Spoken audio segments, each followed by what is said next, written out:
Have you ever stood outside on a quiet night and just looked up?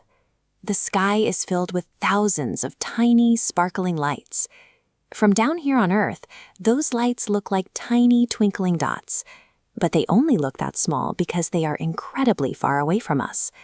Welcome to our cosmic storybook. Special5 Online Tuitions is here to help us turn the pages and explore what is really up there in the dark. Think of the night sky like a giant blank piece of paper. The stars are like the numbered dots in an unfinished dot-to-dot puzzle, waiting for us to draw lines between them.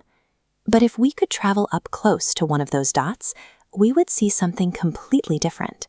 A star is actually a giant spinning ball of burning gas.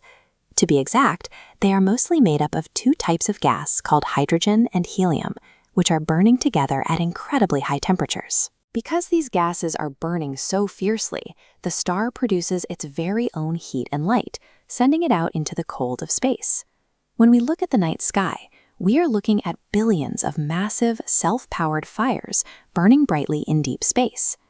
Now, you might think stars only come out at night, but you actually see a star every single day. Looking at this close-up, we see the fiery, textured surface of our sun. It's actually a medium-sized yellow star, a burning ball of gas just like the ones we see at night. The only reason our sun looks so much bigger and brighter is simply because it's much closer to our planet. If we travel far past the sun and zoom way out into deep space, we find that stars like to stick together. A massive group of millions or even billions of stars living together is called a galaxy. This beautiful picture shows our home galaxy.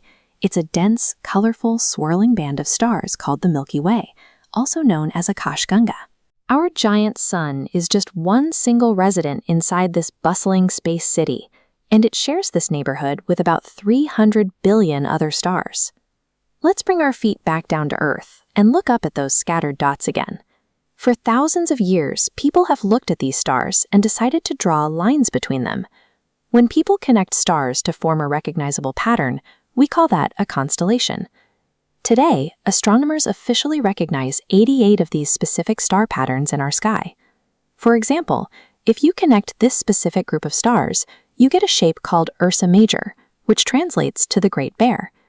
And here is a real photograph of another very famous constellation called Orion, the Hunter.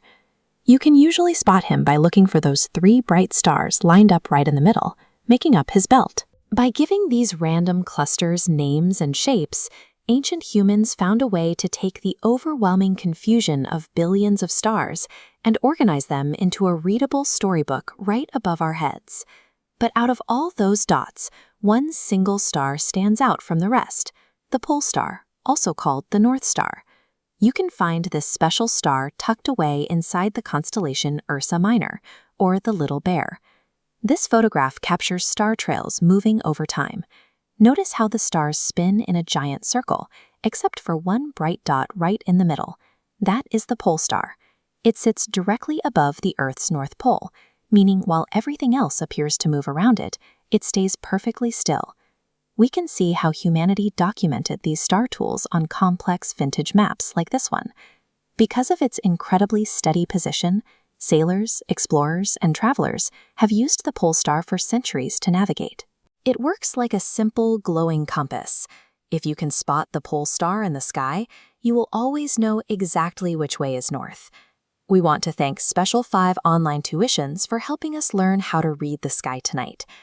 The night sky is an ancient, reliable map that has safely guided people home across the world since the beginning of history.